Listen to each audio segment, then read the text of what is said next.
Niseme nisiseme? Katika ule mchakato tulikuwa na watu wengi, karibia 400 walikuwa kwenye magereza, wamekamatwa kwa sababu ya kesi mbalimbali zilizokuwa na uhusiano na siasa.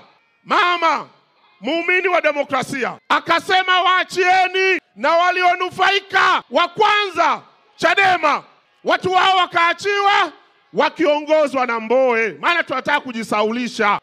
Wakaruhusiwa, wakaanza kufanya maandamano, kufanya mikutano, na wakati mwingine wanamtukana huyo aliyewapa huo uhuru wa kufanya hayo maandamano. Mama akawavumilia. Grupu la pili walileta mambo ambayo yalihitaji marekebisho ya sheria, na hapa naomba tusikilizane. Moja, marekebisho ya kuipa uhuru zaidi tume ya uchaguzi. Mama akakubali. Mnataka nini? Tume huru. Tume huru na wapa. Sheria zikaenda bungeni, mimi mbunge tukazibadilisha. Leo uhuru wa tume ya taifa ya uchaguzi sio wa viwango vile tulivyovizoea. Upatikanaji wa watumishi wa tume, utendaji wa watumishi wa tume.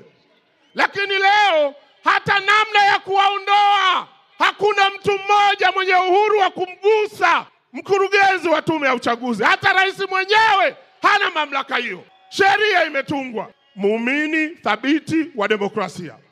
Na ndio maana tarehe 29 tunataka tukapigie kura demokrasia yetu. Mama akafanya marekebisho.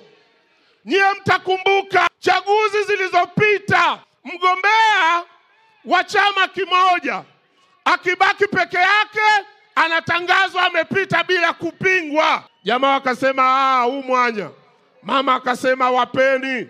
Leo hata ukibaki peke yako unapigiwa kura za ndio na hapana. Sasa niseme nisiseme, yakabaki mambo ambayo yanahitaji mabadiliko ya katiba, na hata ile kamati ikamwambia rais, haya yanayohitaji katiba tufanye uchaguzi kwanza, tukimaliza uchaguzi tutayashughulikia. Na hii ilikuwa busara, na mimi naipongeza sana zile kamati. Kwa nini? Kwa sababu taifa lilikuwa kwenye mchakato wa uchaguzi. Katiba haitungwi kuwa ni katiba ya uchaguzi, inatungwa kuwa katiba ya maisha ya watu. Tukiitunga tunaenda kwenye uchaguzi, tutatunga katiba ya uchaguzi. Busara hiyo ndio ikakipelekea Chama cha Mapinduzi kuingiza swala la katiba mpya kwenye ilani yake ya uchaguzi.